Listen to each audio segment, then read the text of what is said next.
کبھی 10 منٹ عادت ہو جائے نا دعا مانگنے کی علیحدہ سے رات کو، حضور نے فرمایا جو فرض نماز کے بعد دعا مانگے اللہ اس کی قبول کر لیتا ہے۔ نبی پاک صلی اللہ تعالی علیہ وسلم نے فرمایا اللہ مسافر کی دعا قبول فرماتا ہے۔ حضور نے فرمایا اللہ مظلوم کی دعا قبول فرماتا ہے۔ حضور نے فرمایا بیمار سے دعا کراؤ اللہ اس کی دعا قبول فرماتا ہے۔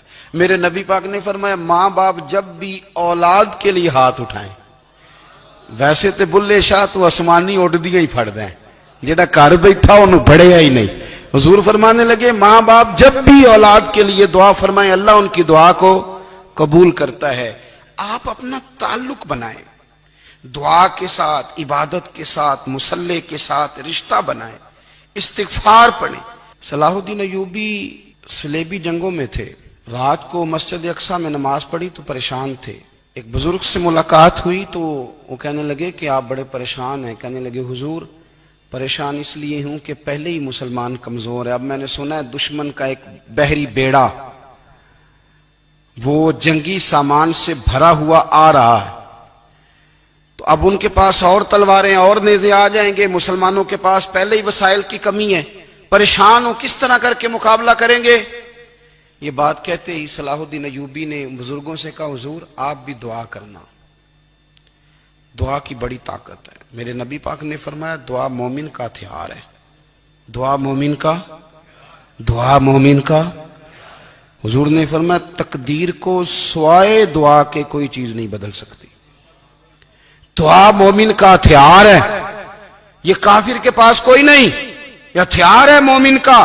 اللہ کرے آپ کو سمجھ آئے، پھر سنیں، کئی بار کہہ چکا ہوں یہ ہتھیار ہے۔ کافر کے مقابلے میں جو تیرے پاس سب سے بڑا ہتھیار ہے وہ دعا ہے۔ دعائیں کرانی چھوڑ دی، کرنی چھوڑ دی، لینی چھوڑ دی۔ حضرت سیدنا انس بن مالک رضی اللہ تعالیٰ عنہ فرمایا کرتے تھے میں نے وہ رنگ دیکھا ہے جب حضور دعا مانگتے تھے اور حضور کی مقدس آنکھوں میں آنسو بھی ساتھ ہی بہا کرتے تھے، میں نے وہ انداز دیکھا ہے۔ تو صلاح الدین ایوبی بزرگ سے کہنے لگے آپ بھی دعا کیجئے، اور خود رونے لگے اور سر سجدے میں رکھ کے رونے لگے، اور عشاء سے لے کر فجر تک روئے، خوب روئے۔ صبح وہ بزرگ آئے تو صلاح الدین ایوبی کا خوبصورت اور ہنستا ہوا چہرہ دیکھا، کہنے لگے آپ بڑے خوش ہیں، رات تو میں نے بڑے روتے ہوئے دیکھا تھا۔ تو کہنے لگے حضور وہ جو بحری بیڑا آ رہا تھا نا وہ پانی میں ڈوب گیا ہے، اب وہ نہیں آ رہا، ابھی خبر آئی ہے تو میں بڑا خوش ہوں۔ بزرگ کہنے لگے اٹھ سینے سے لگ، اور سن ایک بات، وہ بحری بیڑا پانی میں نہیں ڈوبا، وہ تیرے آنسوؤں میں ڈوب گیا ہے۔ وہ جو تو رات رویا ہے نا رب کریم کی بارگاہ میں تو وہ ڈوب گیا ہے۔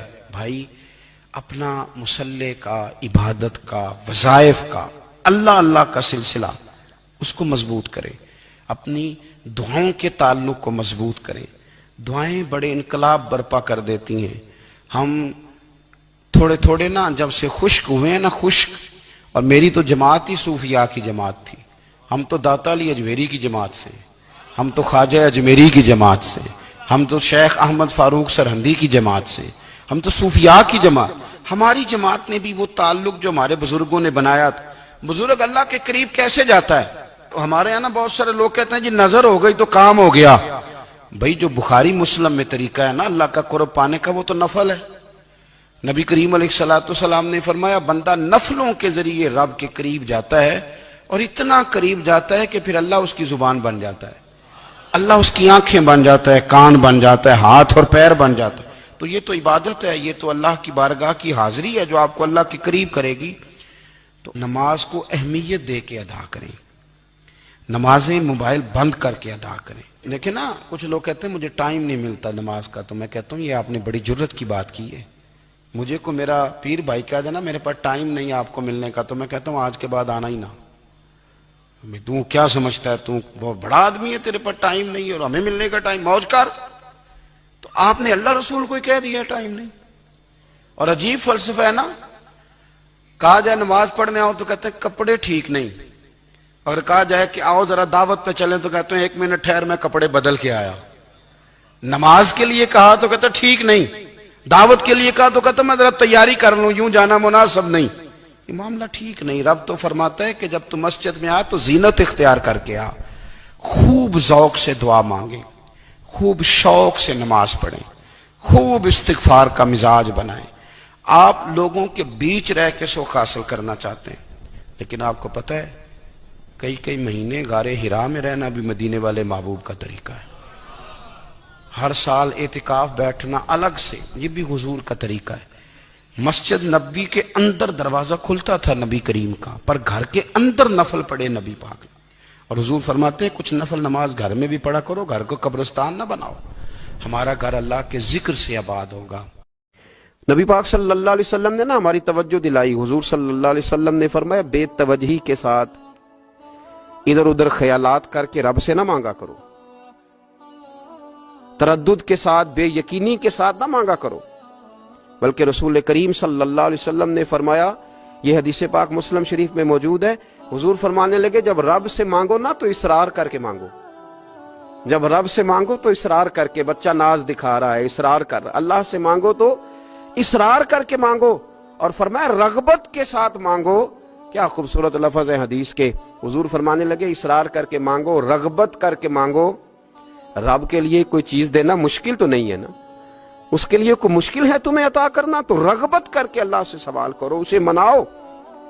اور خود نبی پاک صلی اللہ علیہ وسلم کا حال یہ تھا، حضرت عائشہ صدیقہ رضی اللہ تعالیٰ عنہ فرمانے لگی کہ نبی پاک دعا رسول اللہ صلی اللہ علیہ وسلم، یہ لفظ ہیں حضرت عائشہ کے، اللہ اکبر، ذرا ان میں ڈوب کر دیکھیے گا، ذرا ان لفظوں میں کھو کر دیکھیے گا ام المومنین کیا فرماتی ہیں۔ حضرت عائشہ صدیقہ فرماتی ہیں، یہ بھی مسلم میں موجود ہے، کہتی ہیں دعا رسول اللہ، کہتے ہیں نبی پاک نے دعا مانگی، حضور نے دعا مانگی۔ سبحان اللہ، کیا لفظ ہیں، کیا وجد آفرین جملے، کہتے ہیں دعا رسول اللہ، نبی پاک نے دعا مانگی، ثم دعا، دعا مانگ کر حضور پھر دعا مانگنے لگے۔ حضور نے دعا مانگی اور دعا مانگ کر حضور پھر دعا مانگنے لگے، اور ثم دعا رسول اللہ، تیسری دفعہ فرماتی ہیں، کہتی ہیں حضور نے دعا مانگی اور دعا مانگ کر پھر دعا مانگنے لگے، یعنی حضور نے دعا مانگی اور پھر دعا مانگی اور دعا ختم ہو گئی تو تیسری دفعہ پھر دعا مانگی، یعنی حضور نے مانگا۔ کیا کہا حضرت نے، فرمانے لگے مانگیں گے مانگے جائیں گے، منہ مانگی پائیں گے، سرکار میں نہ لا ہے نہ حاجت اگر کی ہے، مانگیں گے مانگے جائیں گے، منہ مانگی پائیں گے۔ حضور نے دعا مانگی اور دعا مانگ کر پھر دعا مانگی اور دعا مانگ کر پھر دعا مانگی، تو نبی پاک صلی اللہ علیہ وسلم کا تو اللہ سے مانگنے کا، اس کو منانے کا یہ طریقہ۔ حضرت عبداللہ ابن عمر فرمانے لگے، یہ لفظ ابو داؤد شریف میں موجود ہے، ذرا ان کا بھی ذائقہ محسوس کیجئے گا۔ حضرت سیدنا عبداللہ ابن عمر فرماتے ہیں، میں حضور کی مجلس میں حاضر تھا، حضور مانگنے لگے اللہ سے، حضور اللہ سے مانگنے لگے۔ میں تو کئی دفعہ یہ دعا بھی مانگنے لگ جاتا ہوں کہ اللہ تو ان دعاؤں کی طرف تو دیکھ جو تیرے رسول نے ہمارے لیے مانگی۔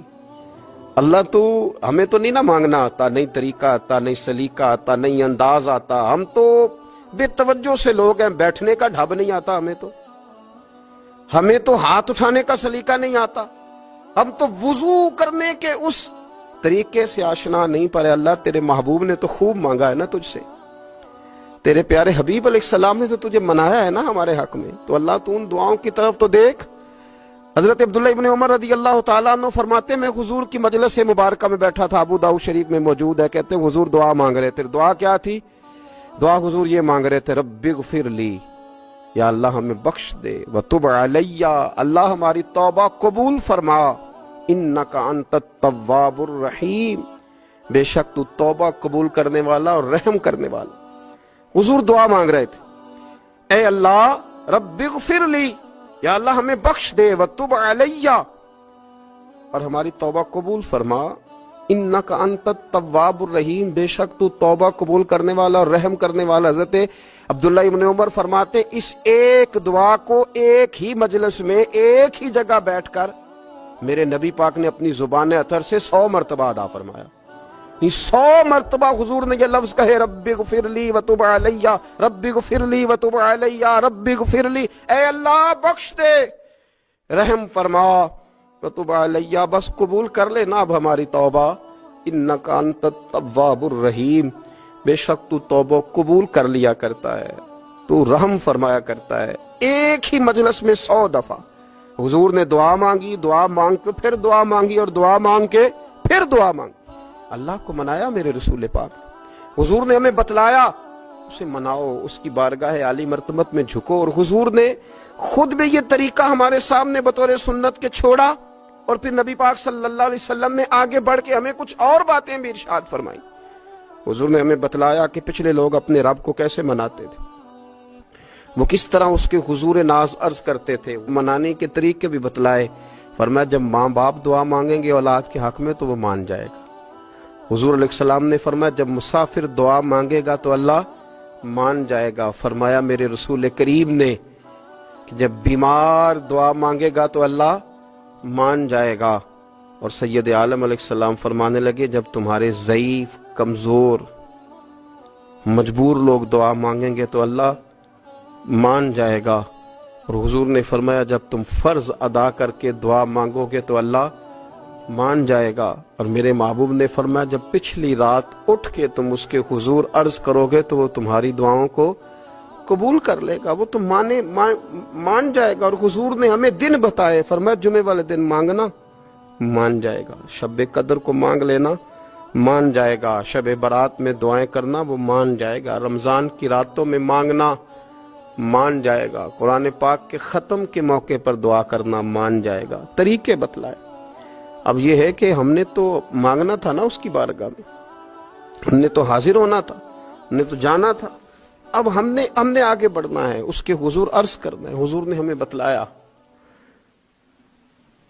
کہ مومن متقی ہوتا ہے نا، پرہیزگار ہوتا ہے، تو اس نے کچھ نیکیاں بھی کی ہوتی ہیں، جس طرح اسے اپنے گناہوں کا پتہ ہوتا ہے نا، تو اسے پتہ ہوتا ہے کہ نہیں یار فلاں کام میں نے فقط اللہ کی رضا کے لیے کیا ہوا ہے، وہ میرا اور میرے رب کا راز ہے۔ فرمایا جب تم بڑے الجھ جاؤ نا، جب تم بڑی آزمائش میں آ جاؤ، اور جب تم سمجھ لو کہ اب میں بڑی تکلیف میں آ گیا ہوں، تو پھر ایک طریقہ حضور نے ہمیں اور بھی بتلایا مانگنے کا، ایک اور طریقہ بھی بتلایا، اور وہ روایت صحیح مسلم میں موجود ہے۔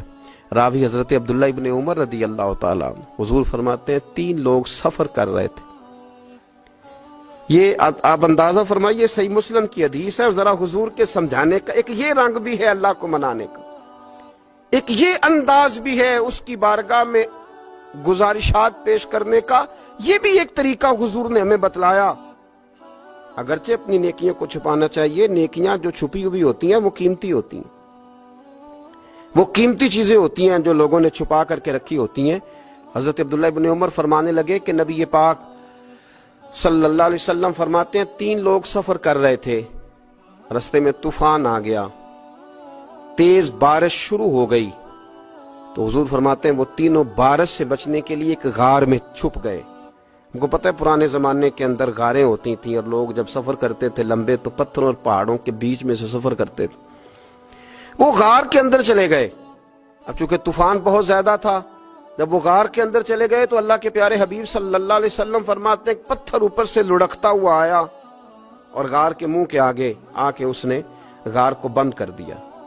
اب اتنا تیز اور اس مضبوطی کے ساتھ وہ پتھر لگا، اور اتنا صحیح فٹ ہوا کہ اندر روشنی آنی بھی ختم ہو گئی۔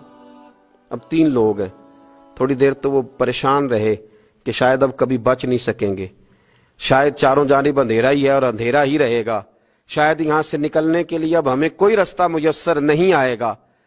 وہ پہلے تو پریشان ہوئے، پھر کہنے لگے یار اس طرح کرو، ذرا غور کیجئے گا میری بات پہ۔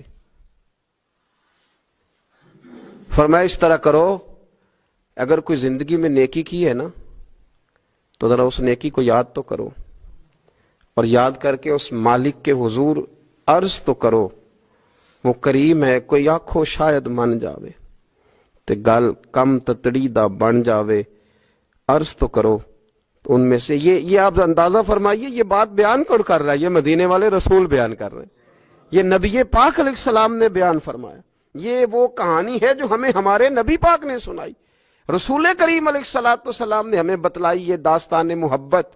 حضور فرمانے لگے ایک نے ان میں سے ہاتھ اٹھائے، اور اس نے انداز کیا چھیڑا، عرض کرنے لگا اللہ تو جانتا ہے نا میں نے بکریاں رکھی ہیں، میں غریب ہوں، مزدور ہوں، اور مالک تو یہ بھی جانتا ہے کہ میرے بچے بھی ہیں، بیوی بھی ہے، پر میں جب بھی گھر لوٹا ہوں تو دودھ میں نے بچوں اور بیوی کو پہلے نہیں دیا، بوڑھے ماں باپ کو پہلے دیا۔